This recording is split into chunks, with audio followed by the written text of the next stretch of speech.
Hello दोस्तों, Ashok IAS में आपका स्वागत है। दोस्तों, हम लोगों ने जो है डेली न्यूज़ जो सीरीज हमारी चल रही है, डेली न्यूज़ जो सीरीज चल रही है वो 1 सितंबर से हम डेली कर रहे हैं इसको, और 4 सितंबर तक अब ऑलरेडी कर चुके हैं। तो आज 5 सितंबर है, इसको शुरू करते हैं। बिना देरी किए चलिए न्यूज़ पे चलते हैं, क्योंकि बहुत सारी बातें होती हैं। मैं डेली आपको कुछ ना कुछ बताता रहता हूँ, तो आप उसको ध्यान दिया कीजिए। मैंने पहले भी बोला है कि हिंदी माध्यम के लिए प्री क्वालिफाई करना बहुत ज़्यादा इम्पोर्टेंट है। अगर जब तक आप प्रीलिम्स नहीं क्वालिफाई करोगे तब तक मेंस लिखने का मौका ही नहीं मिलेगा। और हिंदी माध्यम में रिजल्ट गिरने का बहुत बड़ा जो है कारण यही है कि वो प्री क्वालिफाई नहीं कर पा रहे हैं। तो प्री क्वालिफाई करने के लिए आपको छोटी छोटी बातों का ध्यान रखना पड़ेगा कि आपकी पढ़ाई का रिसोर्सेज कहाँ हो, क्या हो, उस पर ज़्यादा फोकस करना पड़ेगा, ना कि इधर उधर आप जो है चीज़ों को पढ़ो। तो एक जो है सेंट्रलाइज तरीके से, कहने का मतलब है कि ज़्यादा आप फैक्चुअल चीज़ें या ज़्यादा पढ़ने के चक्कर में मत रहो। आप प्रीवियस ईयर क्वेश्चन पेपर देखोगे PYQ, तो आपको एक अंदाज़ा हो जाएगा कि हमें किस डायरेक्शन में पढ़ना चाहिए। तो हिंदी माध्यम वाले विशेष तौर पर ध्यान दें। मैंने पहले भी बोला है कि हिंदी माध्यम का रिजल्ट गिर रहा है तो उसका बहुत बड़ा कारण ये है कि वो प्री क्वालिफाई नहीं कर पा रहे हैं। तो आप प्री क्वालिफाई करने पर ज़्यादा फोकस कीजिए। इसके साथ साथ ये भी ध्यान रखिए कि प्री क्वालिफाई हो जाएगा तो मेंस की तैयारी इतनी बेहतर हो आपकी प्री से पहले लगभग 60 to 70% मेंस की तैयारी होनी चाहिए, ताकि आप जब आपके पास 3 मंथ का समय मिलता है तो उसमें आप प्रैक्टिस प्लस जो आपका बचा हुआ पोर्शन है 30% या 40%, उसको आप बेहतर तरीके से कर पाएँ। ऐसा ना हो कि आप प्री से पहले कुछ मेंस की तैयारी नहीं की, ये मान लो 10-5% करी, तो उससे क्या होगा कि आपको प्री के बाद बहुत ज़्यादा बोझ बढ़ जाएगा। तो आपका अपना ऑप्शनल जो भी हो उस पर काम करते रहिए। उसका कम से कम 70% पार्ट पूरा कर लीजिए प्री से पहले। जैसे दिसंबर या जनवरी तक आपके पास मौके हैं, अभी 4 महीने हैं आपके पास, 4 से 5 महीने, तो उस पर काम कीजिए कि प्री के साथ साथ अभी आपका मेन फोकस होना चाहिए कि मेंस हमारी ज़्यादा से ज़्यादा तैयारी हो जाए, ताकि प्री क्वालिफाई करने के बाद आपके ऊपर बोझ ना आ जाए एकदम से। तो प्री आपका देखो जनवरी के बाद हम लोग एक सीरीज चलाएंगे PYQ की, बहुत बेहतर तरीके से चलाएंगे डिटेल एनालिसिस की प्री के लिए। तो वहाँ एक तो आप PYQ कर लीजिएगा। इसके अलावा हम लोग कोशिश करेंगे कि प्रैक्टिस भी आपको डेली कराया जाए 25 to 50 क्वेश्चन का। तो वो सीरीज हम लोग लेकर के आएंगे जनवरी फरवरी में प्री के लिए। मैंने पहले भी बोला कि प्री के लिए ऐसा करेंगे, तो आप वहाँ से चीज़ें कर लीजिएगा। अभी चलते हैं दोस्तों न्यूज़ पर। देखिए, आज पहली न्यूज़ थी GST रिफॉर्म पे। मैंने कल पहली जो है न्यूज़ आपको GST के बारे में बताई थी, GST परिषद कैसे काम करती है, GST कब आया, ठीक है, कौन सा संशोधन था, वो सारी चीज़ें बताई थी। आज हमें थोड़ा सा कॉन्सेप्चुअल ये कह सकते हो, थोड़ी गहराई से जानकारी लेनी पड़ेगी GST के बारे में। जो GST रिफॉर्म हुए, जिसको बोला जा रहा है GST 2.0, GST 2.0 इसको बोला जा रहा है। जो रिफॉर्म हुए हैं 2018 के बाद, ये 2018 में ही आया था, ये लागू हुआ था GST। तो उसके बाद 2025 में इसको रिफॉर्म किया गया है, यानी इसके कुछ स्लैब हटाए गए। यानी आपको पता ही होगा कि 12% और 28% ये स्लैब हटा दिए गए हैं। अब क्या है, 5%, 18% और 40% कुछ विशेष उत्पादों पर। तो आज पूरे पेपर में इसकी बहुत सारी जो है चर्चा थी, तो मैंने इसको लिया जरूर है छोटे के तौर पर, लेकिन आपको क्या पढ़ना है, देखो इसके डिस्क्रिप्टिव चीज़ें इसलिए पढ़ना है क्योंकि मेंस में आपको बहुत ज़्यादा फ़ायदा देने वाली है। अब इस रिफॉर्म के फ़ायदे क्या क्या होंगे, पहली बात तो ये। दूसरी बात, कुछ कंपनियों को या कुछ लोगों को नुकसान भी इसका होगा। जैसे 40% जिस पे टैक्स लगेगा, जो लग्जरी चीज़ों पे जो है टैक्स 40% लगाया गया है, तो उससे क्या होगा, उन कंपनियों को घाटा हो सकता है। या कह सकते हो कि वो भाई चीज़ें महंगी होंगी तो कंज्यूमर या उपभोक्ता खरीदेगा कम उसको, जब कम खरीदेगा तो GST भी कम देगा या कंपनियों को उसका लाभ भी कम होगा। भाई चीज़ें महंगी हो जाती हैं तो क्या होता है, जब महंगी होंगी चीज़ें तो वो मार्केट में कम बिकती हैं या उसकी मांग कम हो जाती है महंगी होती ही। तो ये सब चीज़ें इसका प्रभाव पड़ेगा। इसके अलावा फ़ायदा किन क्षेत्रों में होगा, तो जैसे आप देखोगे तो सबसे ज़्यादा फ़ायदा तो कमज़ोर वर्ग को, क्योंकि सबसे ज़्यादा जो है GST रिफॉर्म कहाँ पे हुआ है, खाद्य पदार्थों पे, जिस पे पहले जो है 12% 18% की GST हुआ करती थी, उसको पूरा का पूरा जो है 5% पे कर दिया है। खाद्य पदार्थों पे ध्यान रखना कि जितने भी खाद्य पदार्थ हैं ये तो 0% पे आ गए हैं या 5% पे आ गए हैं। कुछ विशेष उत्पाद अगर हों तो आप उनको जरूर नोट कर लीजिए, क्योंकि यहीं पे यूपीएससी खेल जाएगा, क्योंकि हर उत्पाद पे 5% है। और किसी विशिष्ट उत्पाद पे मान लो उसने जो है 18% की जीएसटी किसी विशेष खाद्य उत्पाद पे या खाद्य सामग्री पे होगा, तो वो यूपीएससी की निगाह पे चढ़ जाएगा। फिर वो यूपीएससी क्वेश्चन बना देगा उस कथन को लेकर के कि इस पे जो 5% की जीएसटी लगी है, जो जीएसटी रिफॉर्म हुए।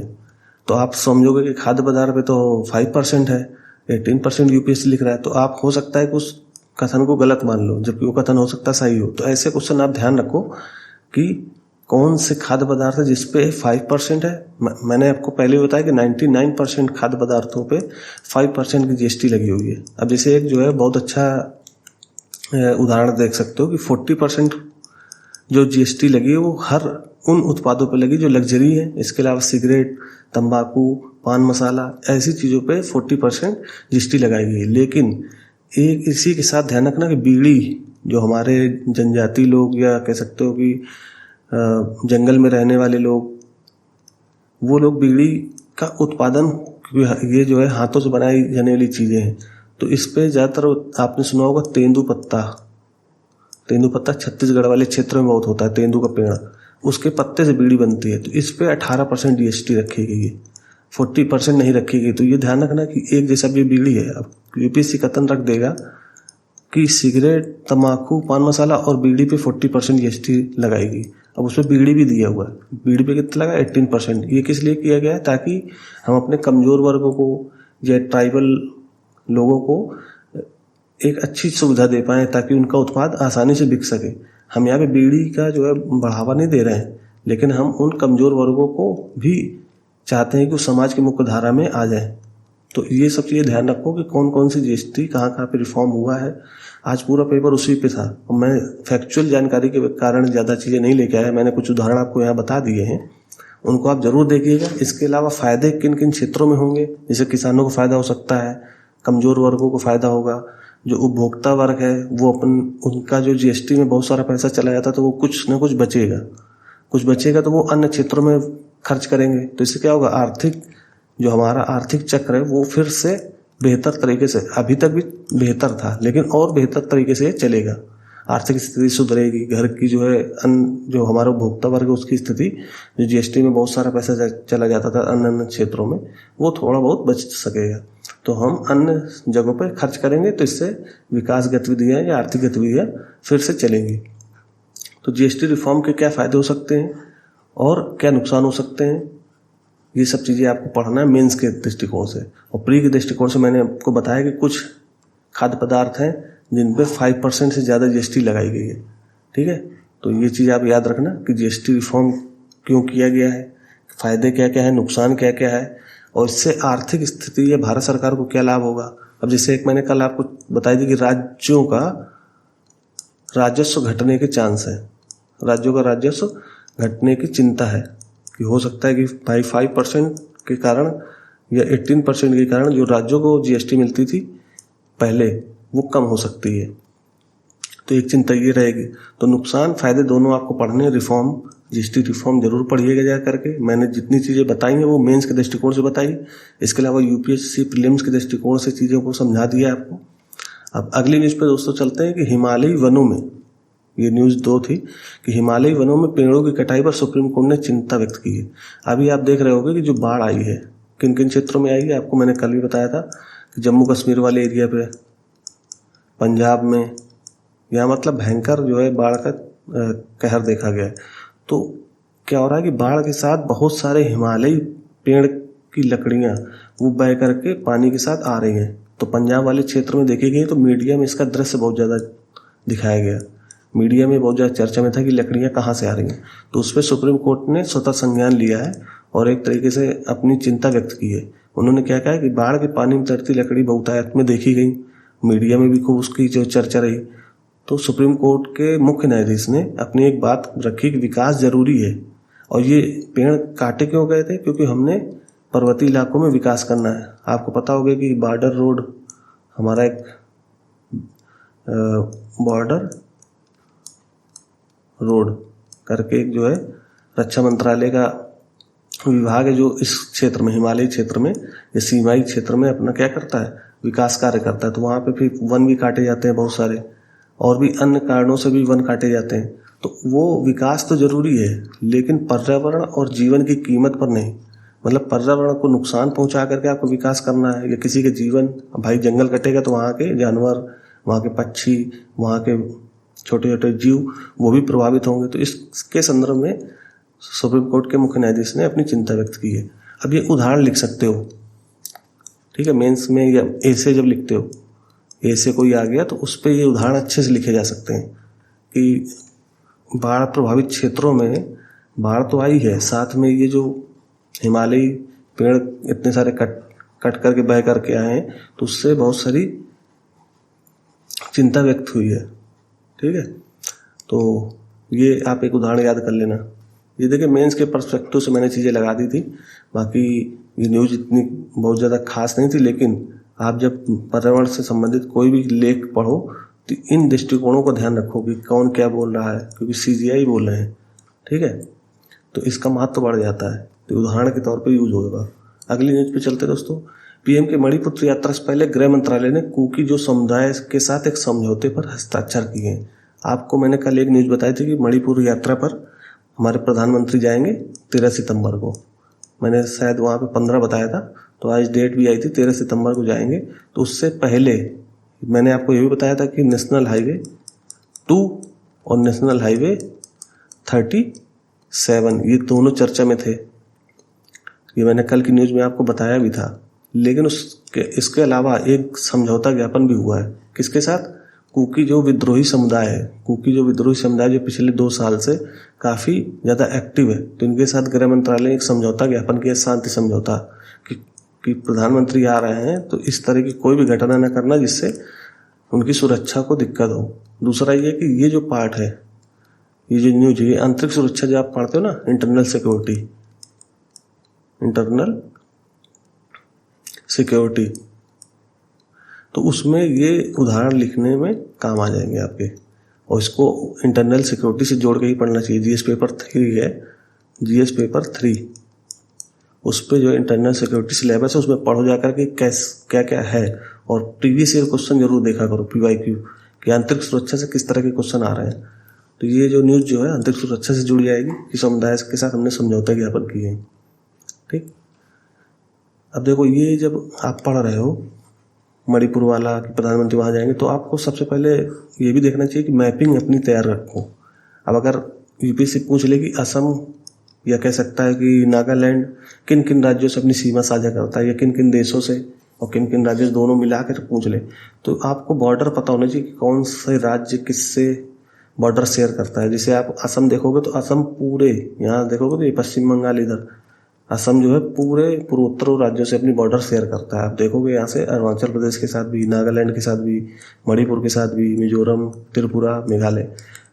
ठीक, एक तो ये याद रखना, एक सीक्वेंस याद रखना कि अरुणाचल प्रदेश के बाद कौन सा राज्य आएगा। अगर उत्तर से दक्षिण लगाने कह देगा UPSC तो आप हो सकता है कंफ्यूज हो जाओगे, पहले नागालैंड आएगा कि मणिपुर आएगा, तो ये भी याद रखो। तीसरी बात ये कि इन पूर्वोत्तर राज्यों में कौन सी विकास परियोजनाएं चल रही हैं, भारत सरकार इन राज्यों के विकास के लिए कौन कौन से कदम उठा रही है। मैंने अभी एक दिन बताया था आपको कि मिजोरम वाले राज्य या मेघालय वाले राज्य में सरकार क्या कर रही है, रेल लाइन बना रही है। आई थिंक मैंने जो है मेघालय की ही बात कही थी, तो आप वो भी देखो जाकर कि रेल लाइन विकास परियोजना क्यों बनाया जा रहा है, वहाँ पर्यटन को बढ़ावा देने के लिए क्या क्या किए जा रहे हैं, वहाँ की आर्थिक स्थिति सुधारने के लिए क्या क्या सरकार ने कदम उठाए। तो इस सारे जो है, अगर आपका कोई प्रश्न आ गया UPSC मेंस में, तो आप आराम से चीज़ों को कवर कर ले जाओगे अगर आपने पढ़ी होगी तो एक तो मैपिंग याद होनी चाहिए। यहाँ की देखो ये पॉलिटिकल मैप मैंने लगाया है, ठीक है, आपको जो है भौतिक मानचित्र कह सकते हो, फिजिकल मैप लगा करके यहाँ की जो घाटियाँ हैं, यहाँ के नदी है, जैसे ब्रह्मपुत्र नदी यहाँ से निकल के आती है, इसके अलावा यहाँ बराक नदी है, यहाँ पे इम्फाल घाटी है, अगर देखोगे इस जगह पे इम्फाल घाटी, तो ये सब चीज़ें आपको करना पड़ेगा। यहाँ पे जो है बहुत सारे राष्ट्रीय उद्यान हैं, तो उनको आप करो जा करके, जैसे यहाँ मानस, ठीक है, काजीरंगा असम में, इस जगह काजीरंगा, इस जगह मानस, इसके अलावा और सारी नदियाँ हैं, छोटी छोटी सहायक नदियाँ, उनको कवर करो जाके। तो ये आपसे क्या होगा कि आपका प्री का जो छूटता है ना, जो हिंदी माध्यम प्री में क्वालिफाई नहीं कर पा रहा, उसका कारण ये कि वो मल्टी डायरेक्शन में चीज़ों को पढ़ता नहीं है। अब जैसे ये न्यूज़ थी, न्यूज़ तो छोटी थी, लेकिन आपके लिए क्या था, ये कवर करने का मौका था कि आप जो है पूर्वोत्तर राज्यों को अच्छे से कवर कर लो। इसके अलावा भारत सरकार, अब आप गूगल, आजकल गूगल में हर चीज़ अवेलेबल है, और गूगल जब ये सर्च किया करो तो कोशिश किया करो कि मंत्रालयों की साइट्स, मंत्रालय की वेबसाइट्स हैं, उनमें जाकर के देखो कि क्या है, क्योंकि पूर्वोत्तर राज्य मंत्रालय अलग से बना हुआ है, तो वहाँ पे भारत सरकार ने क्या क्या परियोजनाएं चला रखी हैं वो सब वहाँ मिल जाएंगी आपको। तो ये पढ़ने का मैं तरीका आपको बता रहा हूँ कि न्यूज़ आ रही है तो आपको किन डायरेक्शनों में सोचना होगा, ठीक है। तो ये न्यूज़ 3 थी। इसके अलावा मैप आप देख सकते हो सारे, अगर आप नहीं समझ पा रहे हो तो मैप पॉज करके देखो कौन सा राज्य किसके साथ बॉर्डर शेयर करता है। इधर देखो सिक्किम भी है, इधर ये भी पूर्वोत्तर राज्य में गिना जाता है, ये हालांकि मैंने लिया नहीं इसको, पश्चिम बंगाल के ऊपर है। तो ये थोड़ा सा मैपिंग आप जा करके देखो कि भारत की मैपिंग में पूर्वोत्तर, क्योंकि हम लोग पूर्वोत्तर राज्य को छोड़ देते हैं, इग्नोर कर देते हैं, और यहीं से क्वेश्चन बन जाते हैं, ठीक है। और NH2 और NH37 ये जरूर देख लेना जा करके कहाँ कहाँ पर है और किन किन राज्यों से होकर गुजरते हैं, ठीक है। अगली न्यूज़ पे चलते हैं दोस्तों। नेशनल इंस्टीट्यूशनल रैंकिंग फ्रेमवर्क, एक जो है ये कह सकते हो कि ये फ्रेमवर्क है जो यूनिवर्सिटियों को या इंस्टीट्यूशन को रैंक प्रदान करता है, और ये शायद हर साल जारी किया जाता है। तो इस पे जो है IIT मद्रास ने फिर से 7वीं बार IIT मद्रास ने टॉप किया है। सबसे अच्छा जो है हिंदुस्तान में अगर कोई इंस्टीट्यूशन है तो IIT मद्रास है। ये किसने बोला है? नेशनल इंस्टीट्यूशनल रैंकिंग फ्रेमवर्क, यानी NIRF, यानी नेशनल इंस्टीट्यूशनल रैंकिंग फ्रेमवर्क, ठीक है। तो ये NIRF याद रखना कि क्या है। अगर UPSC एक कथन भी डालेगा NIRF ने IIT दिल्ली को फर्स्ट रैंक प्रदान की है, तो आप कंफ्यूज हो जाओगे। तो ये न्यूज इसलिए मैंने ले ली कि हो सकता है कि कोई कथन UPSC बनाए तो आप जो है आसानी से इसको सॉल्व कर लो। फिर देखो इसमें टॉप में तो मद्रास रहा है, IIT मद्रास। इसके अलावा और भी IIT रही हैं जो टॉप 5 में रही, जैसे IIT बेंगलुरु दूसरे नंबर पर थी, IIT बॉम्बे तीसरे नंबर पे, IIT दिल्ली चौथे नंबर पे, IIT कानपुर 5वें नंबर पे। इसके अलावा JNU जवाहरलाल नेहरू विश्वविद्यालय है ना दिल्ली में, उसको रैंक प्रदान की गई है। इसके अलावा BHU, उसको भी रैंक प्रदान की गई है। सब टॉप 10 में है, मैं टॉप 10 की चीज़ें बता रहा हूँ। इसके अलावा मुझे नहीं पता कि टॉप 11 में कौन सा है। टॉप 10 में ये JNU BHU भी शामिल है। BHU आई थिंक 10 में है और JNU 8वें स्थान पर है। इसको आप देख जरूर लेना। मैंने 5 तक आपको बता दी है कि IIT 5 जो है टॉप पर थी, उनको मैंने कवर कर दिया यहाँ पे। अब देखो इस पे NIRF पे कुछ सवाल भी खड़े हुए हैं। किसने किए हैं भाई? शिक्षा मंत्री जो हमारे हैं प्रधान साहब, उन्होंने कुछ टिप्पणी की है। किस पे? NIRF पे। उन्होंने कहा कि इसकी रैंकिंग जो है सही नहीं है, मतलब रैंकिंग जो देते हैं ये लोग NIRF, इसका सिस्टम सही नहीं है। ये किस आधार पे देते हैं, इनका क्या प्रोसीजर है, तो उस आधार पे उन्होंने कहा कि बहुत सारी सरकारी इंस्टीट्यूशन हैं जो अच्छा काम कर रहे हैं, उनको भी रैंक में शामिल करना चाहिए। हर बार मद्रास IIT ही क्यों टॉप पे रहता है, अन्य जो है इंस्टीट्यूशन क्यों नहीं हो पा रहे हैं? तो उसके जो है फ्रेमवर्क पे ही सवाल खड़े किए किसने? शिक्षा मंत्री ने।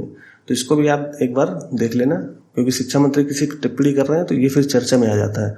नेशनल इंस्टीट्यूशन रैंकिंग फ्रेमवर्क, ठीक है।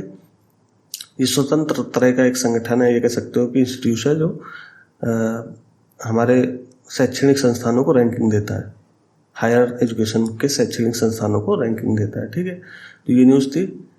टॉप पे IIT मद्रास, दूसरे बेंगलुरु, तीसरे बॉम्बे, दिल्ली, कानपुर। तो ये रैंकिंग आप याद रखना। अगली न्यूज़ पे चलते दोस्तों।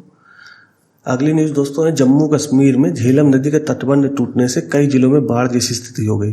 जम्मू कश्मीर में झेलम नदी का तटबंध टूट गया, मतलब तट जानते हो ना, जैसे नदी बहती है तो ये जो तट होता है ये टूट गया, या कह सकते हो ये ढह गया, या पानी के बहाव के कारण ये बह गया। तो इससे क्या हुआ, पानी बहुत ज़्यादा जम्मू कश्मीर में, श्रीनगर जैसे ज़िले में या अन्य ज़िलों में भी इसने बहुत ज़्यादा तबाही मचाई है। तो आपको सबसे पहले क्या करना चाहिए? मैंने आपको कई बार बताया कि जब भी ऐसी न्यूज आए तो आपको न्यूज, चलो ठीक है, न्यूज में कोई ऐसी चीज़ नहीं थी जो यूपीएससी के लिए हो, लेकिन आप मैपिंग तो कर सकते हो, रिवर कहाँ कौन सी बहती है, इसीलिए मैंने ये चीज़ ली है। तो सबसे पहले मैपिंग आपको पता होना चाहिए कि कौन सा राज्य किससे बॉर्डर शेयर करता है। आप यहीं कंफ्यूज हो जाओगे कि जम्मू कश्मीर को आप बताओ किस किस राज्यों से अपने बॉर्डर शेयर करता है, ये एक तो कवर हो जाएगा। इसके अलावा अब ये चूँकि जम्मू कश्मीर यूटी हो गया है, ठीक, तो 2 यूटी हो गया, एक लद्दाख और एक जम्मू कश्मीर। तो इन दोनों राज्यों के बॉर्डर शेयर जरूर देखो कि ये अपने किन किन भारतीय राज्यों से बॉर्डर शेयर करते हैं। अगर ये क्वेश्चन आ गया तो आप कंफ्यूज न रहो कि मैंने तो ये चीज़ देखी थी, हो सकता है ये हो। तो एक तो बॉर्डर आप देखो जा करके। इसके अलावा रिवर्स जरूर देखो कि इन राज्यों में कौन कौन सी रिवर बहती है। तो मैंने हालांकि लगा दिया है यहाँ पे, अगर आप देखोगे तो सबसे ऊपर मैंने ये क्वेश्चन को ध्यान में रखते हुए, पहले भी एक बार क्वेश्चन आ चुका है कि इन जो ये उत्तर में बहने वाली नदियां हैं, प्रमुख नदियां हैं, इनको उत्तर से दक्षिण में लगाना है, उत्तर से दक्षिण में।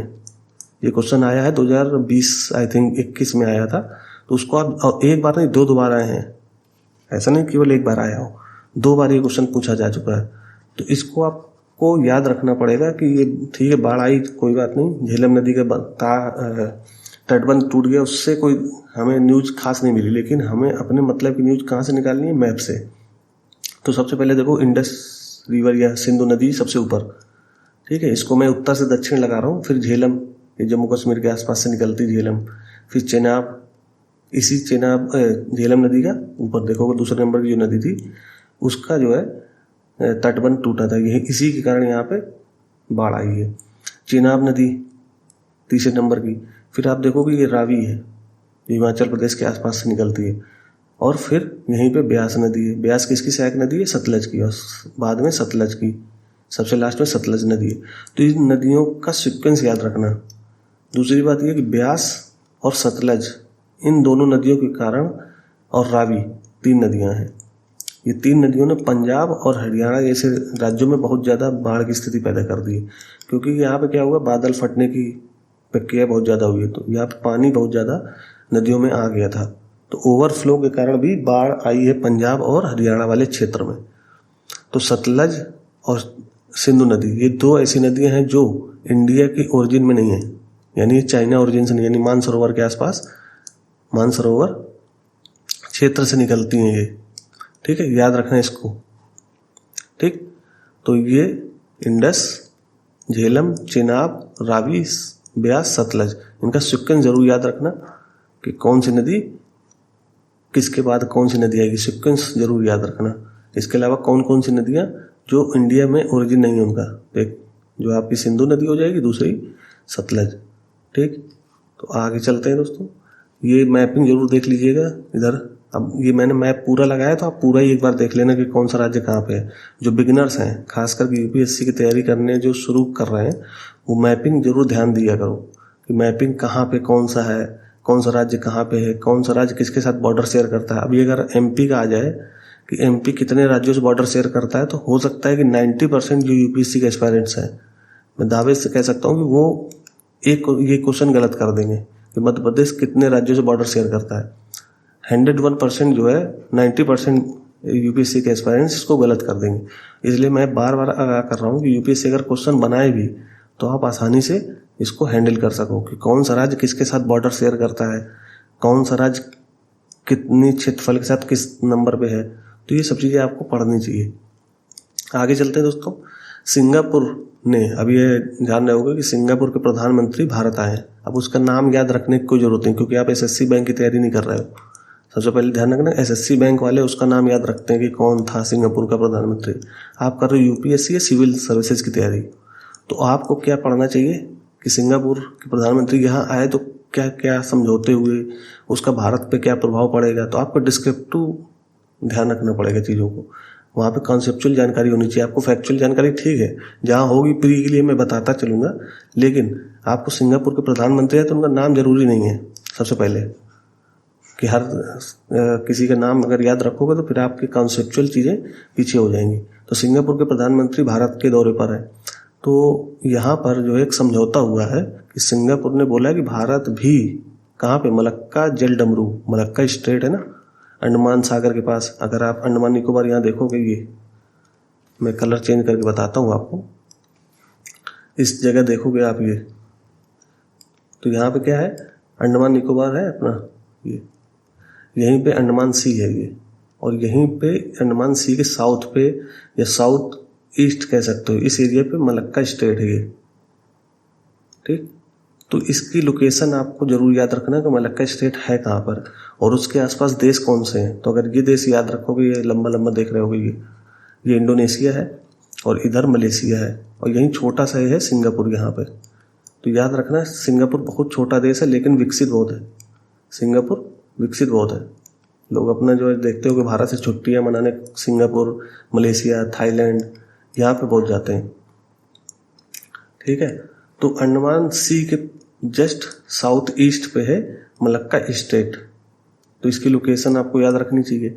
इसके अलावा मलक्का स्टेट किन दो महासागरों को जोड़ रहा है, तो एक तो अंडमान सी है और इधर आप कमेंट करके बताओ यहाँ पे कौन सा सी है। ठीक है, अगर बता सकते हो तो चलिए मैं ही बता देता हूँ। यहाँ साउथ चाइना सी है, मतलब दक्षिणी चीन सागर। इस जगह ये दक्षिण चीन सागर को अंडमान सी से या हिंद महासागर से, इंडियन ओशियन का पार्ट ही तो है अंडमान सी, ये इंडियन ओशियन का ही पार्ट है अंडमान सी। अगर क्वेश्चन आ जाए कि मलक्का स्टेट किन दो महासागरों को आपस में जोड़ता है, तो हो सकता है इंडियन ओशियन को चीन साउथ चाइना सी से जोड़ दे, या फिर अंडमान सी को साउथ चाइना सी को बोल दे, तो दोनों ऑप्शन सही हो सकते हैं।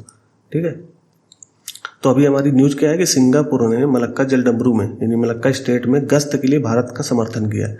अब देखो यहाँ पे बहुत सारे देश इस क्षेत्र में, क्योंकि ये ऑलरेडी जो है आप देखोगे कि यहाँ पे बहुत सारे देश के शिप यहाँ से गुजरते हैं मलक्का स्टेट से, जैसे चाइना का हो गया या अन्य किसी देश के भी बहुत सारे शिप इस स्टेट से गुजर के जाते हैं। तो यहाँ पे हमारा इस स्टेट का महत्व बढ़ जाता है, क्योंकि यहाँ व्यापारिक गतिविधियाँ बहुत होती हैं। ठीक है, तो इस संदर्भ में मलक्का जल डमरू में ऑलरेडी 4 देश यहाँ पे गश्त करते हैं, जैसे मलेशिया, क्योंकि मलेशिया के पास ही है, इंडोनेशिया ये भी गश्त करेगा। अभी गश्त क्यों करते हैं, ताकि यहाँ पे कोई ऐसी आपराधिक गतिविधियाँ ना हो या समुद्री लुटेरे ना आ जाए। तो यहाँ की नेवी ऑलरेडी यहाँ गश्त करती आई है यहाँ पे। तो कौन कौन से देश करती है, मलेशिया, इंडोनेशिया, थाईलैंड। अब थाईलैंड ये देखो, ये वाला ये, तो इसकी मैपिंग आप देख लेना अच्छे से कि कौन सा देश कहाँ पे। तो थाईलैंड भी बॉर्डर शेयर कर रहा है अंडमान सी के पास यहाँ। ठीक है, ये मैंने आपको ये हाईलाइट कर दिया। इसके अलावा सिंगापुर बहुत छोटा देश है यहाँ पे, यहाँ आप देखोगे मलेशिया के जस्ट नीचे यहाँ पे। ठीक, तो यहाँ पे सिंगापुर भी यहाँ पहले से क्या कर रहे हैं, गश्त करते हैं, पेट्रोलिंग करते हैं। आप देखोगे पेट्रोलिंग करते आए, लेकिन अब भारत जो है यही अपना अंडमान सी के आसपास करता था, लेकिन यहाँ तक नहीं जा पाता था। यहाँ जाता था भी तो इन देशों के द्वारा अनुमति नहीं मिली थी। तो इन्होंने समर्थन किया किसने, सिंगापुर ने, कि ठीक है भारत भी पेट्रोलिंग कर सकता है अगर ये 4 देश भी मान जाते हैं। कौन, थाईलैंड, इंडोनेशिया, मलेशिया। सिंगापुर ने तो ऑलरेडी समर्थन कर दिया। तो अब भारत के लिए फ़ायदा क्या होगा कि यहाँ पे चाइना की जो गतिविधियाँ बढ़ रही थी उस पर हम कंट्रोल कर सकते हैं, क्योंकि चाइना ऑलरेडी जानते हो कि अपनी विस्तार नीति के कारण बहुत ज़्यादा चर्चा में रहता है। वो क्या करता है, दूसरे देशों पर कब्जा करना, बस हर जगह जो है कुछ ना कुछ पैसा फंसाएगा, किसी को उधार दे देगा, फिर अपनी विस्तारवादी नीति यहाँ तक चलाएगा। तो उस संदर्भ में भारत की रणनीति मजबूत हो जाएगी, कूटनीति अच्छी हो जाएगी। तो ये इसलिए मैंने ये न्यूज़ ले ली थी। अब आगे चलते हैं दोस्तों। देखिए, हो सकता है कि आपको बहुत सारी चीज़ें कंफ्यूज हो जाओ, या कई सारी न्यूज़ों में ऐसा लगे कि सर जो है चीज़ें सही समझा नहीं पाए, तो उसको आप कमेंट करो। क्योंकि देखिए मेरे लिए भी ऑनलाइन पढ़ाना एकदम नया जैसा है, क्योंकि इससे पहले मैं ऑफलाइन क्लास ले रहा था और अभी भी ले रहा हूँ, और मेंटरशिप प्रोग्राम में सर के साथ जुड़ा भी हुआ हूँ। जो सर आपको मेंस कराते हैं उनके साथ मैं जुड़ा हूँ। तो वहाँ पे हम लोग 2 वे में रहते हैं। 2 वे का मतलब वहाँ पे जो हमारे एस्पिरेंट्स हैं या छात्र हैं वो भी क्वेश्चन करते हैं, मैं भी उनके साथ सामने से सामने पढ़ाता हूँ। अब यहाँ क्या है, 1 वे कम्युनिकेशन है ऑनलाइन में, तो थोड़ा सा मुझे टाइम ज़रूर लगेगा, लेकिन आपको चीज़ें देखिए, आपका मेन मकसद होना चाहिए कि कंटेंट कैसा मिल रहा है। कंटेंट पे फोकस करोगे तो आपको समझ में आ जाएगा कि ये क्या चीज़ है। ठीक है, यहाँ से प्री के क्वेश्चन बनते हैं तो आप आसानी से कर ले जाओगे। मेरा मेन उद्देश्य वही है। अभी आप थोड़ा सा धैर्य रखो, चीज़ें सही हो जाएंगी, क्योंकि मैं भी फर्स्ट टाइम जो है ऑनलाइन पढ़ाने की कोशिश कर रहा हूँ, तो वन वे के कारण जो है मेरी आवाज़ में कुछ प्रॉब्लम हो सकती है, तो आप थोड़ा सा धैर्य रखोगे तो चीज़ें सही हो जाएंगी। बाकी आप न्यूज़ तो देख ही रहे हो कि न्यूज़ में बेहतर से बेहतर लाने की कोशिश करता हूँ कि आपका प्री का क्वेश्चन और मेंस का क्वेश्चन कहीं से भी कोई सवाल यूपीएससी बनाए तो आपका छूटे नहीं। और द हिंदू इसीलिए मैं कवर कर रहा हूँ। द हिंदू पढ़ाने का रीज़न भी यही है, क्योंकि हिंदी बेल्ट में क्या है कि वो द हिंदू को कवर नहीं कर पाते हैं, और मैं छोटी न्यूज़ भी कवर कर रहा हूँ। आप देखोगे कितना अदर चैनल में आपको ये तो एडिटोरियल, ये तो कोई एक या दो मुख्य चीज़ों पे छोड़ देंगे और इतना डिटेल में बताएंगे भी नहीं कि मैपिंग बताने लग जाए वो। तो आप थोड़ा सा धैर्य रखो, चीज़ें कवर हो जाएंगे। आगे चलते हैं। अब देखिए 7वीं न्यूज़ जो थी वो FRA, आप पता नहीं जानते हो कि नहीं जानते हो FRA क्या होता है, फॉरेस्ट राइट एक्ट। FRA बहुत ज़्यादा चर्चा में रहता है, हमेशा चर्चा में रहता है ये, और यूपीएससी ने कई बार इससे संबंधित क्वेश्चन पूछे। 2006 में यह अधिनियम आया था, 2006 में। और ये क्यों आया था? ताकि जो हमारे वनवासी लोग हैं या आदिवासी लोग हैं, आदिवासी या जो जंगल में रहने वाले पारंपरिक वनवासी हैं, उनको कुछ अधिकार देने थे। और अधिकार क्यों देने थे? क्योंकि वो सदियों से उन जंगलों में रह रहे हैं। तो उन जंगलों में जब रह रहे हैं तो उनके बहुत सारे अधिकार ब्रिटिश काल में और आज़ादी के बाद भी बहुत समय तक उनके अधिकार छीने, मतलब उनके अधिकारों का मतलब है कि वो भाई जंगल में रहते हैं तो जंगल में उनका अधिकार होना चाहिए। अब जैसे आप घर में रहते हो तो आपके घर पे अधिकार है कि नहीं है? तो आपके घर पे कोई भी अगर सरकार काम करना चाहे या कोई भी दूसरी बॉडी काम करना चाहे तो आपसे अनुमति लेगी कि नहीं लेगी? तो ठीक उसी तरीके से जो आदिवासी थे जंगल में रहते तो जंगल उनका घर है, तो जंगल में कोई भी विकास कार्य करना होता था तो भारत सरकार या ब्रिटिश काल में भी बिना उनकी अनुमति के काम शुरू कर दिया जाता था। तो इससे बहुत ज़्यादा उनको नुकसान हुआ है और वो अपने आप को एक तरीके से हाशिए में रहता हुआ महसूस करते हैं। हाशिए का मतलब एक तरीके पिछड़े। तो उसी संदर्भ में 2006 में यूपीए गवर्नमेंट थी, उसने कानून लेकर आई थी FRA, forest right act. Forest right act किसके लिए? आदिवासियों के लिए। इसमें सबसे बड़ी भूमिका ग्राम सभा की हो जाती है। जो ग्राम सभा होती है ना, पंचायती राज आप लोग पढ़ते हो, तो ग्राम सभा जो होती है उसकी भूमिका यहाँ पे बढ़ जाती है कि कोई भी अगर भारत सरकार भी अगर कोई जंगल या उनके क्षेत्र में कोई भी विकास कार्य करना चाहती तो ग्राम सभा से अनुमति लेगी। और ग्राम सभा आपको पता ही होगा कि गाँव में रहने वाले या उस क्षेत्र में रहने वाले निवासियों के या नागरिकों के द्वारा एक तरीके का समूह होता है ग्राम सभा। ठीक है, तो ग्राम सभा की वैल्यू यहाँ बढ़ जाती है। मैं थोड़ा सा इसको समझा देता हूँ या पढ़ देता हूँ कि क्या है ये। देखिए FRA एक्ट चर्चा में था। क्यों चर्चा में था? कि अंडमान निकोबार में विकास संबंधी परियोजना, अंडमान निकोबार आपको पता ही है, अभी मैंने मैप में ऊपर दिखाया था मलक्का वाली न्यूज में। तो अंडमान निकोबार में विकास संबंधी परियोजना को लेकर नेता प्रतिपक्ष, जो हमारे आज समय के नेता प्रतिपक्ष हैं, उन्होंने सरकार से कुछ जवाब मांगे कि क्या सरकार ने, जो सरकार है उसने जो विकास परियोजना अंडमान निकोबार के लिए चला रही है विकास परियोजना है, उस पर FRA एक्ट का ध्यान दिया है कि नहीं ध्यान दिया? मतलब विकास परियोजना आपने चला दी, आपने FRA एक्ट पर कुछ ध्यान दिया कि नहीं ध्यान दिया? उन आदिवासियों से या उस ग्राम सभा से पूछा है कि नहीं पूछा? उनसे अनुमति ली कि नहीं ली? तो इस संदर्भ में नेता प्रतिपक्ष ने कुछ सवाल पूछे थे। ये न्यूज़ थी, नॉर्मल थी, लेकिन मेरा मेन उद्देश्य था FRA एक्ट समझाना। तो FRA के बारे में थोड़ा समझ लेते हैं कि वर्ष 2006 में अधिनियमित FRA 1 में FRA क्या है? मतलब फॉरेस्ट राइट एक्ट 1 में निवास करने वाले आदिवासी समुदायों और अन्य आदिवासी समुदायों के साथ साथ अन्य पारंपरिक वनवासियों के वन संसाधन का मतलब वही हो गया कि उनके वन संसाधन, पेड़ पौधे, वहाँ की जमीन, तो वन संसाधनों के अधिकारों को मान्यता प्रदान करता है, जिन पर ये समुदाय आजीविका, मतलब उनकी आजीविका यहीं से चलती, इन संसाधनों पे निवास व अन्य सामाजिक सांस्कृतिक जरूरतों सहित विभिन्न आवश्यकताओं के लिए निर्भर है। तो ये 2006 में आया था। ये वन में निवास करने वाली अनुसूचित जनजातियों यानी वन में निवास करने वाली, इनको बोलते forest domicile schedule tribes and यानी और अन्य पारंपरिक वनवासी यानी अदर ट्राइबल ग्रुप्स जो होते हैं। तो अन्य पारंपरिक ट्रेडिशनल फॉरेस्ट डोमिसाइल जो होते हैं, ये पारंपरिक वनवासी जो पीढ़ियों से ऐसे जंगलों में निवास कर रहे हैं, मतलब सदियों से यहाँ निवास कर रहे हैं, को वन भूमि पर उनके वन अधिकारों को मान्यता देता है। क्या? FRA act. ये FRA एक्ट FDST यानी वही ये अनुसूचित जंगल में रहने वाली अनुसूचित जनजाति, और OTFD यानी अन्य पारंपरिक वनवासी की आजीविका तथा खाद्य सुरक्षा सुनिश्चित करते हुए वनों के संरक्षण की व्याख्या को मजबूती प्रदान करता है। तो ये FRA एक्ट के बारे में दिया था। इसके अलावा देखो यहाँ पे मैंने आपको बताया था ना, ग्राम सभा को व्यक्तिगत वन अधिकार, व्यक्तिगत इंडिविजुअल फॉरेस्ट राइट या सामुदायिक वन अधिकार यानी कम्युनिटी फॉरेस्ट राइट, ये दोनों जो कि FDST और OTFD को दिए जा सकते हैं कि प्रकृति एवं सीमा निर्धारित करने हेतु प्रक्रिया शुरू करने का अधिकार है। यानी ग्राम सभा की, मैंने आपको शुरू में बताया था, ग्राम सभा की वैल्यू बढ़ जाती है यहाँ पे। तो ग्राम सभा की वैल्यू इस संदर्भ में बढ़ती है। ये आप पढ़ लेना, थोड़ा सा पॉज करोगे समझ में आ जाएगी चीज़ें, ठीक है। नहीं समझ में आती आप कमेंट करोगे, मैं कमेंट में भी आपके सारे उत्तर देने का प्रयास करता हूँ, तो आप वहाँ कमेंट कीजिए तो समझ में आ जाएंगी चीज़ें। आगे थोड़ा सा और समझ लेते हैं वन अधिकार अधिनियम के तहत मिलने वाले कौन कौन से अधिकार हैं।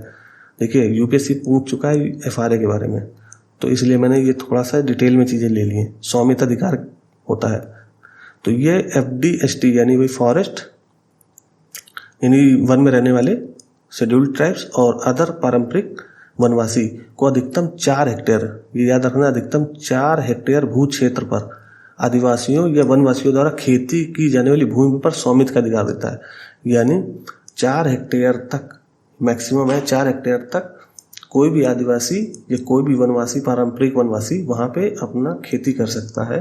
ये भारत सरकार ने इस वन अधिकार अधिनियम के तहत स्वामित्व का अधिकार दिया है कि जमीन का आपको पास अधिकार है 4 हेक्टेयर तक।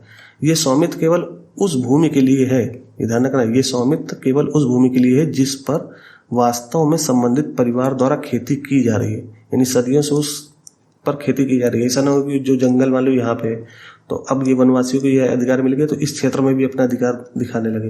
ये वहीं तक है जहाँ पर वो सदियों से अपना खेती कर रहे हैं, वहीं पे ये स्वामित्व का अधिकार दिया जाएगा। इसके अलावा कोई और नई भूमि प्रदान नहीं की जाएगी, ध्यान रखना, कोई नई भूमि प्रदान नहीं की जा रही है, बल्कि वो जहाँ पे खेती कर रहे थे उसका केवल एक तरीके से जो उनके पास अधिकार नहीं था, ये कह सकते हो कागजी अधिकार नहीं था। वैसे तो वो खेती कर ही रहे थे, लेकिन उनके पास जो कागजी अधिकार नहीं था उसको भारत सरकार ने इस अधिकार के तहत, किसके तहत, वन अधिकार अधिनियम के तहत मान्यता दे दी है कि वो 4 हेक्टेयर भूमि तक खेती कर सकते हैं जहाँ पे वो खेती करते आए हैं सदियों से, ठीक है। एक तो ये अधिकार हो गया स्वामित्व वाला, और ये 4 हेक्टेयर याद रखना। इसके अलावा अधिकारों का प्रयोग भी इसमें शामिल किया गया। वन निवासियों के अधिकारों का विस्तार लघु वन उत्पाद और चराई क्षेत्रों आदि तक है। जो लघु वन उत्पाद का मतलब, जैसे अब मान लीजिए जंगल में बांस होता है तो बांस से बनने वाले छोटे छोटे उत्पाद हैं, उनको ये वनवासी या आदिवासी अपना बना करके छोटे छोटे उत्पादों के रूप में, जैसे बांसों से बनने वाली चेयर हो गई, ये बांसों से बनने वाली बॉटल हो गई। आजकल आप जान रहे हो कि बांस बहुत ज़्यादा चर्चा में रहता है, तो वो लघु वन उत्पाद जो है वो अपना खरीद बेच सकते हैं। आप जानते हो कि ट्राइफेड अगर बना है, ट्राइफेड ये किसके लिए है, इन्हीं वनवासियों के लिए, आदिवासियों के लिए एक तरीके से विपणन संबंधी प्रक्रिया को ये सुगम बनाता है ट्राइफेड। आप इसको ट्राइफेड को जरूर सर्च करके पढ़ना। अगली जो अधिकार है वो राहत और विकास संबंधी अधिकार है। वन संरक्षण के लिए प्रतिबंधों के अधीन अवैध बेदखली या जबरन विस्थापन या बुनियादी सुविधाओं के मामले में पुनर्वास का अधिकार शामिल है। अगर मान लीजिए कोई विकास परियोजना सरकार उस जंगल में लाना चाह रही है तो पहले पुनर्वास का अधिकार उनको होना चाहिए। अगला है दोस्तों वन प्रबंधन अधिकार। इसमें किसी भी सामुदायिक वन संसाधन की रक्षा, पुनः उत्थान या संरक्षण या प्रबंधन का अधिकार शामिल है, जिसे वन निवासियों द्वारा स्थायी उपयोग के लिए पारंपरिक रूप से संरक्षित और सुरक्षित किया जाता है। मान लीजिए कोई भी जो आदिवासी हैं वो अपना सदियों से उस वन उत्पाद को या उस संसाधन को संरक्षित करते आए हैं, तो उसके संबंध में ये वन प्रबंधन अधिकार भी किसके तहत दिया गया है, FRA के तहत, फॉरेस्ट राइट एक्ट के तहत। मैंने FRA डिटेल में करा दिया है, आप इसको जो है एक बार और अपनी बुक से पढ़ो जा करके, या बुक कह सकते हो या कहीं आप गूगल कर लोगे तो आसानी से चीज़ें मिल जाएंगी, इसको तो आप कवर करो जाके इसको, ठीक है। तो FRA मैंने आपको डिटेल में बता दिया है। अगली न्यूज़ पे चलते हैं दोस्तों। न्यूज़ 8 थी संयुक्त संसदीय समिति यानी JPC, ज्वाइंट पार्लियामेंट कमेटी। इस चर्चा में क्यों है, अभी आपने एक जब मानसून सत्र चल रहा था तो उसमें एक विधेयक लाने की बात की गई थी कि CM PM अगर 30 दिन तक हिरासत में रहते हैं तो उनको अपनी 30 दिन की एक समय सीमा थी ना, कि 30 दिन तक अगर वो हिरासत में रहते हैं या किसी पुलिस कस्टडी में रहते हैं तो आपको उनको यानी सीएम या पीएम को अपना पद छोड़ना पड़ेगा। तो इस संदर्भ में एक विधेयक आया था, तो विधेयक क्या आया था, उस पर प्रस्ताव आया था कि ऐसा हम विधेयक लाने जा रहे हैं। तो उस प्रस्ताव को अब जेपीसी के पास भेजने की बात कही गई थी, लेकिन अभी तक भेजा नहीं गया है। भेजा क्या, गठित ही नहीं की गई। आपको पता होगा कि जेपीसी किसी विशेष मामले में गठित की जाती है और इसमें कोई सदस्य की संख्या निश्चित नहीं होती है। जैसे अभी इससे पहले जो है वन नेशन वन इलेक्शन यानी एक राष्ट्र एक चुनाव के लिए जेपीसी गठित की गई थी। किसकी अध्यक्षता में, हमारे पूर्व राष्ट्रपति है ना, उनकी अध्यक्षता में जेपीसी गठित की गई थी। पूर्व राष्ट्रपति रामनाथ कोविंद जी की अध्यक्षता में एक जेपीसी गठित की गई थी। तो उसमें वन राष्ट्र मतलब एक राष्ट्र एक चुनाव की बात की गई थी। ठीक वैसे ही मुद्दों के लिए जेपीसी गठित की जाती है जब कोई विशेष मुद्दा होगा। तो सीएम पीएम का ये मुद्दा था, इसलिए जेपीसी गठित करने की बात की गई थी। तो जेपीसी चर्चा में थी, संयुक्त संसदीय समिति। अब इसको आप जाकर के पॉलिटी में कवर करो जाके, संयुक्त संसदीय समिति का काम क्या होता है, कैसे गठित की जाती है। और इसमें एक चीज याद रखना, इसमें संख्या कोई निश्चित नहीं होती। हो सकता है 39 हो जाए, 29 हो जाए, हो सकता है 27 हो जाए। और इसमें दोनों यानी राज्यसभा और लोकसभा दोनों के सदस्य शामिल किए जाते हैं। याद रखना, ऐसा ना हो कि केवल राज्यसभा के सदस्य शामिल कर लें। तो जेपीसी में इसीलिए ज्वाइंट पार्लियामेंट कमेटी नाम ही दिया गया, ज्वाइंट का मतलब दोनों। ठीक है, एक ही संसद नहीं आएगी, मतलब संसद की कोई एक पार्लियामेंट नहीं आएगी, ये तो दोनों आएंगी, लोकसभा और राज्यसभा दोनों, और उनके सदस्य इसमें शामिल होते हैं। तो जेपीसी में विशेष मुद्दों को लेकर के चर्चा, गहन चर्चा होती है। तब जाकर के उस प्रस्ताव को फिर विधेयक के रूप में पार्लियामेंट में सत्ताधारी दल, ये सत्ताधारी सरकार लेकर के आती है और उसको भी पास करना होता है। तो संसदीय समिति, ये संयुक्त संसदीय समिति है, इसको पढ़ना। इसके अलावा संसदीय समितियां और भी हैं, जैसे लोक लेखा समिति हो गई, ठीक है, उनको जा करके भी आप कवर कर लो। संसदीय समितियां बहुत चर्चा में रहती हैं, इसलिए आप ध्यान रखना, ये पूछ सकता है यूपीएससी संसदीय समिति। देखो मेंस में भी पूछेगा, प्री में भी पूछेगा, ध्यान रखना, ठीक है। तो अगली न्यूज पे चलते हैं दोस्तों। न्यूज 9 थी, केंद्र ने पर्यावरण लेखा परीक्षकों के लिए स्वतंत्र वर्ग के गठन की मंजूरी दी। केंद्र सरकार ने क्या किया है कि पर्यावरण संबंधी कोई अगर लेखा परीक्षा करना चाहता है, प्राइवेट सेक्टर का कोई इंस्टीट्यूशन, तो उसके लिए एक स्वतंत्र वर्ग के गठन की मंजूरी दे दी है। अभी न्यूज पूरी थी क्या, इसको मैं पढ़ देता हूँ। पर्यावरण मंत्रालय ने पर्यावरण कानूनों के अनुपालन के लिए परियोजनाओं के निरीक्षण और सत्यापन, परियोजना जो चलती है ना भारत सरकार की, उसके निरीक्षण के लिए और सत्यापन में राज्य प्रदूषण नियंत्रण बोर्डों के काम में सहायता करने हेतु पर्यावरण लेखा परीक्षकों के एक नए स्वतंत्र वर्ग के निर्माण को अधिकृत किया है। ठीक, अब निजी और मान्यता प्राप्त एजेंसियां भी पर्यावरण प्रभाव आकलन अध्ययन कर सकती हैं, जिनका मूल्यांकन विशेषज्ञ समितियों द्वारा किया जाएगा। ये न्यूज इसलिए थी, देखिए कई बार होता है कि जब विकास परियोजनाएं चलाई जाती हैं सरकार के द्वारा, तो उसमें पर्यावरणीय संबंधी कुछ चीज़ें छूट जाती हैं। तो उसके लिए अब क्या कर दिया सरकार ने कि जो प्राइवेट सेक्टर की एजेंसियां हैं वो भी पर्यावरण संबंधी जांच कर सकती है, क्योंकि हमारे देश में कई ऐसे संगठन काम करते हैं जो पर्यावरण संबंधित गतिविधियों के बारे में अध्ययन करते रहते हैं, और वो किसी सरकार से तो मान्यता उनको मिलती नहीं है। तो अब सरकार ने क्या कर दिया है कि उनको मान्यता देने के लिए एक विंडो खोल दी कि आप यहाँ पर रजिस्टर्ड करा लो और अपना अध्ययन करो और सरकार को बताओ, ताकि हम भी उस चीज़ को अप्लाई कर सकें कि क्या कमी रहेगी।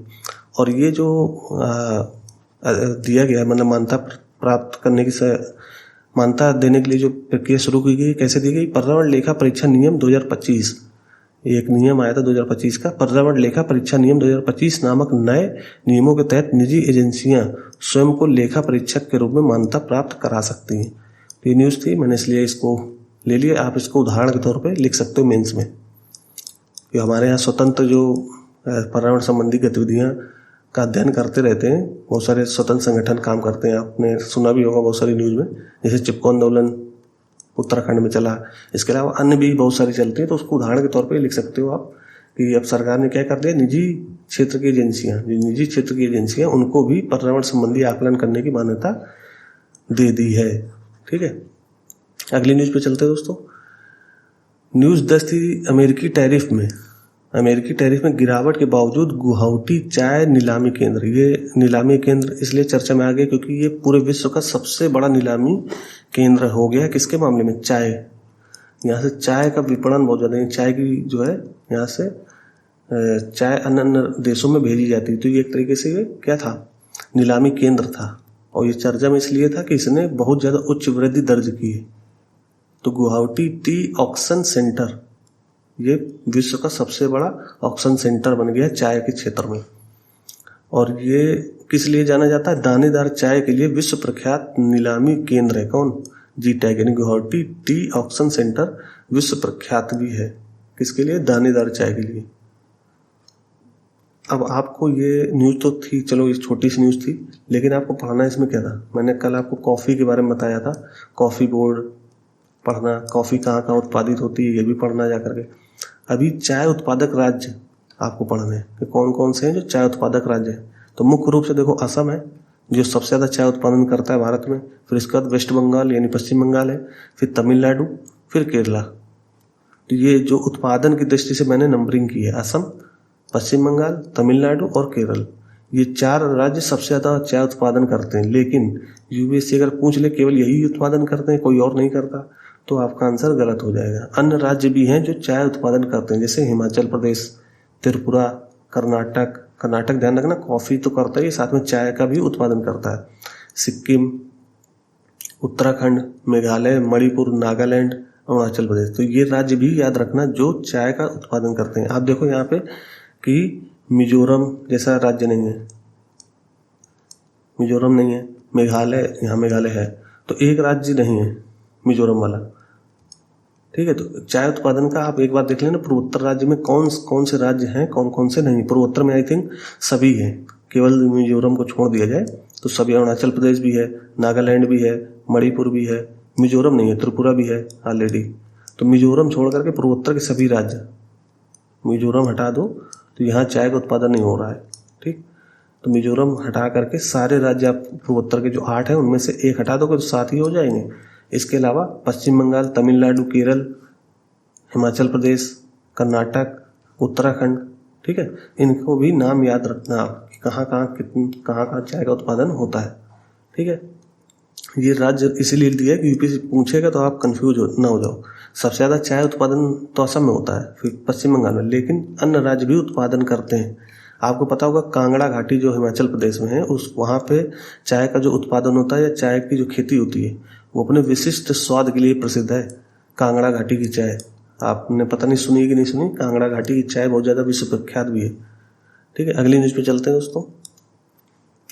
केंद्र ने प्याज की खुदरा बिक्री फिर से शुरू की। अब देखो, अभी आप देखना, सर्दी जब आएगी, विंटर जब आता है, तब उसमें क्या होता है कि सर्दियों में प्याज महंगे हो जाते हैं।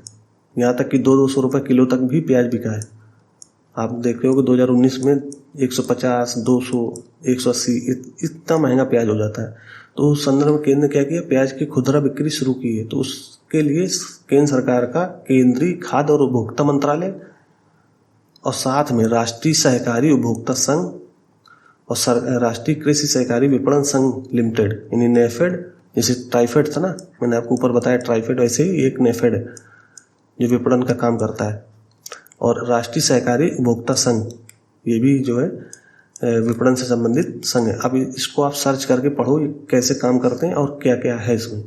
मैंने आपके लिए ये न्यूज़ इम्पोर्टेंट नहीं थी, लेकिन ये नेफेड और राष्ट्रीय सहकारी उपभोक्ता संघ और केंद्र, ये तो मान लो चलिए मंत्रालय, ये दोनों आप जो है देखो जा करके क्या है, इनके कुछ फैक्ट अपने नोट डाउन करने नोट्स में कि यूपीएससी कोई क्वेश्चन पूछे तो क्वेश्चन आपके गलत हो। आप पहले भी मैं बता देता हूँ कि नेफेड से यूपीएससी ने ऑलरेडी क्वेश्चन पूछे हैं, इसलिए मैंने ये नोट कर दिया था कि आप पढ़ लो। अब चूँकि टाइम ज़्यादा हो जाएगा इसलिए मैंने ज़्यादा डिटेल में इसको लिखा नहीं है। हो सकता है आप कमेंट करोगे, मैं सारी चीज़ें मैंने आपको बताया, जो चीज़ें आपको समझ में नहीं आती आप कमेंट कर दो कि सर इसको आप जो है थोड़ा सा समझा दीजिए, तो या तो मैं कमेंट में रिप्लाई दे दूंगा या फिर अगली वीडियो में आपको उसके बारे में समझा दूंगा। अगले दोस्तों न्यूज़ पे चलते हैं। आई थिंक एडिटोरियल है, ठीक। एडिटोरियल अब हमारा आज जो था द हिंदू का बहुत अच्छा था, वो था ट्रम्प्स टैरिफ वार। उसका जो टाइटल था ट्रम्प का tariff war as opportunity for the global south. आपको ग्लोबल साउथ पता होना चाहिए, पहली बात तो जो भी नए एस्पिरेंट्स हैं उनको पता होना चाहिए ग्लोबल साउथ है क्या। ग्लोबल साउथ उन देशों का समूह है जो अभी तक विकसित नहीं हो पाएंगे, उन्होंने अपने विकास की प्रक्रिया में पीछे रह गए।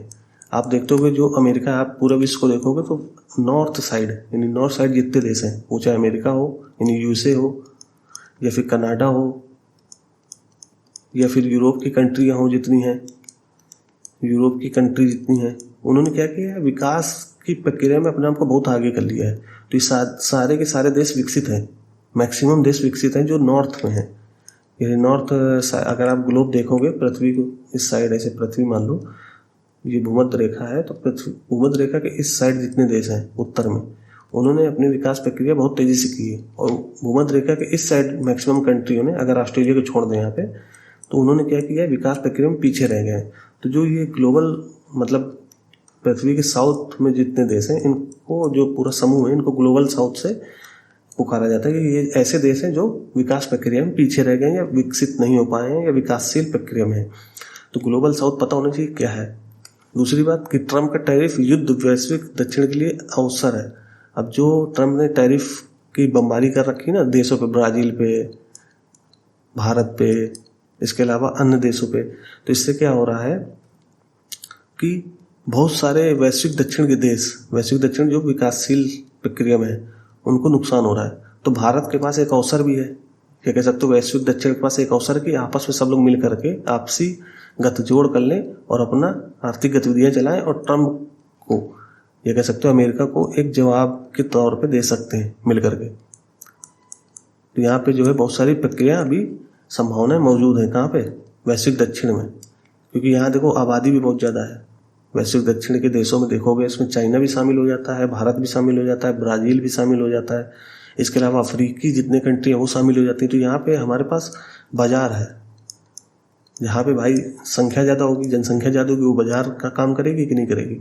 तो जो हमारा भारत है उसको इसका फ़ायदा उठा लेना चाहिए। ये पूरे वैश्विक दक्षिण को इस ट्रम्प के जो टैरिफ युद्ध है, ये टैरिफ वार जो चल रहा है, इसका फ़ायदा वैश्विक दक्षिण को मिल सकता है। इस संदर्भ में पूरी बात इस एडिटोरियल में दी गई है। अब देखो कुछ फैक्चुअल जानकारी भी थी इसमें। अमेरिका विश्व जीडीपी में 26% का योगदान देता है और चाइना विश्व जीडीपी में 70% का योगदान देता है। भारत भी अपनी जो देखोगे वैश्विक जीडीपी में 6 to 8% की भागीदारी रखता है। आप एक बार कंफर्म कर लेना कितनी है। तो ये जब देश क्या करेंगे, 17% चाइना, ये भी ग्लोबल साउथ का हिस्सा है, भारत हो गया 6 या 8%। तो ये जब सब मिल जाएंगे ना, तो चाइना इसको, अमेरिका को, जो अमेरिका 26% कर रहा है, इससे कहीं ज़्यादा ग्लोबल साउथ में आ जाएंगे, 26 से ज़्यादा। तो ये सब अगर मिल जाएंगे तो इसको चुनौती दे सकते हैं। तो एक तो फैक्चुअल जानकारी ये हो गई थी। फिर भारत को क्या करना चाहिए, इस संदर्भ में भी एडिटोरियल में बात कही गई है। क्योंकि देखो अमेरिका क्या कर रहा है, एक वैश्विक ध्रुवीकरण की बात करता है, मतलब कि अमेरिका की तरफ देशों को झुकाना चाहता है अपनी तरफ। तो वो क्या कर रहा है, एक ध्रुवी विश्व बनाना चाहता है। एक ध्रुवी का मतलब वो अपनी तरफ देशों को झुकाना चाह रहा है कि पूरा विश्व जो है अमेरिका के ही इशारों पे चले। तो एक तरीके से अमेरिका अपने आप को महाशक्ति के रूप में देखना चाहता है। लेकिन भारत को क्या करना चाहिए, किसी एक शक्ति पे, कई बार होता है ना द्विध्रुवीता, एक तरफ अमेरिका, जब आप देखोगे शीत युद्ध से पहले 1991 से पहले क्या चल रहा था, एक तरफ अमेरिका था, दूसरी तरफ रूस था। तो ये अपने तरफ कुछ देशों को खींच रहा था अमेरिका, रूस अपनी तरफ खींच रहा था, ठीक। तो अब भारत को क्या करना चाहिए, बहुध्रुवीता यानी किसी एक देश का समर्थन नहीं करना है हमें, कि रूस का समर्थन कर दें या अमेरिका का समर्थन कर दें। इससे क्या होगी, हमारी जो कूटनीति है ना वो कमज़ोर पड़ जाएगी। तो हमें बहुध्रुवीता का समर्थन करना चाहिए। इस संदर्भ में पूरा एडिटोरियल था कि भारत को क्या करना चाहिए और आज के विश्व में यानी ग्लोबल साउथ को अमेरिकी जो टैरिफ है उसका फ़ायदा कैसे लेना चाहिए, पूरी एडिटोरियल में ये बात की गई थी। ठीक है दोस्तों, तो ये था एडिटोरियल। अगर आप पढ़ना चाहते हो तो द हिंदू का पेपर अगर आप नहीं ले पा रहे हो तो वेबसाइट में भी मिल जाएगा कहीं ना कहीं, तो आप वहाँ से डाउनलोड करके पढ़ो इसको, कोशिश करो क्या क्या चीज़ें दी गई हैं। या फिर बहुत सारी कोचिंग है, वहाँ पे एडिटोरियल वो लोग शेयर करते हैं, उसको आप देख सकते हो। मैंने आपको ये मोटी चीज़ बता दी। अगर आप नहीं भी देख पा रहे हो तो आपको एक मोटा अंदाजा होना चाहिए कि हाँ किस संदर्भ में बात की गई थी। आप धीरे धीरे देखो ये चीज़ समझोगे, फिर ग्लोबल साउथ जैसे समझ लिया, फिर अमेरिका की जो टैरिफ नीति है उसका भारत पे या अन्य ग्लोबल साउथ के देशों पर क्या प्रभाव पड़ेगा, फिर भारत की और अमेरिका की जीडीपी, चीन की जीडीपी। तो इतने अगर आप पॉइंट अगर याद कर लोगे ना, मेंस में इतने ही याद रहेंगे। अगर आप मैक्सिमम याद करने के चक्कर में पढ़ोगे तो बहुत सारा कन्फ्यूजन पैदा हो जाएगा। तो मेंस में केवल आप 3 से 4 पॉइंट अगर इस टॉपिक के कवर कर लेते हो तो मेंस आपका आराम से लिख सकते हो। इतना ही लिख पाओगे, 150 शब्दों में कितना लिख सकते हो, 150-250 शब्दों में कितनी बातें लिखोगे भाई। प्रस्तावना भी लिखनी है, फिर इसके बाद मेन बॉडी, फिर निष्कर्ष। तो इसमें मेन बॉडी में अगर इतने पॉइंट भी याद रहेंगे ना तो परीक्षक आपका खुश हो जाएगा कि हाँ इसको ये चीज़ें पता है, ग्लोबल साउथ के बारे में पता, थोड़ी उसकी जानकारी करते हैं। अब क्वेश्चन की डिमांड पे डिपेंड करेगा कि क्वेश्चन किस तरह का है। तो दोस्तों मैंने सारी जानकारी आपके साथ शेयर कर दी आज की 5 सितंबर की। और आप लोग कमेंट जरूर किया कीजिए कि ये सीरीज कैसी चल रही है, और अच्छी लगे तो इसको शेयर जरूर कीजिए। एक जानकारी और बता दूं दोस्तों, हमारा जो टेलीग्राम है, बहुत सारे जो है एस्पायरेंट्स हमको फेसबुक में भी फॉलो करते हैं। फेसबुक भी हमारा जो है एक पेज बना हुआ है, फेसबुक पेज अशोक IAS के नाम से। इसके अलावा इंस्टाग्राम में भी हम हैं, एक्स में यानी ट्विटर में भी हम हैं। तो किसी भी माध्यम में आप जुड़िए। टेलीग्राम में जुड़ेंगे तो वहाँ आपको ये PDF मिलना शुरू हो जाएगी। आप लोग कमेंट करोगे तो मैं PDF भी, ये जो मैं शेयर करता हूँ आप लोगों के साथ डिस्कशन के लिए, ये PDF में वहाँ डाल दूंगा, तो आप वहाँ से चीज़ें कवर कर सकते हो। ठीक है, तो अभी यहाँ तक रखते हैं और कल 6 सितंबर फिर कल की न्यूज़ लेकर के आते हैं आप लोगों के साथ। आज यहीं तक, ठीक है, धन्यवाद दोस्तों।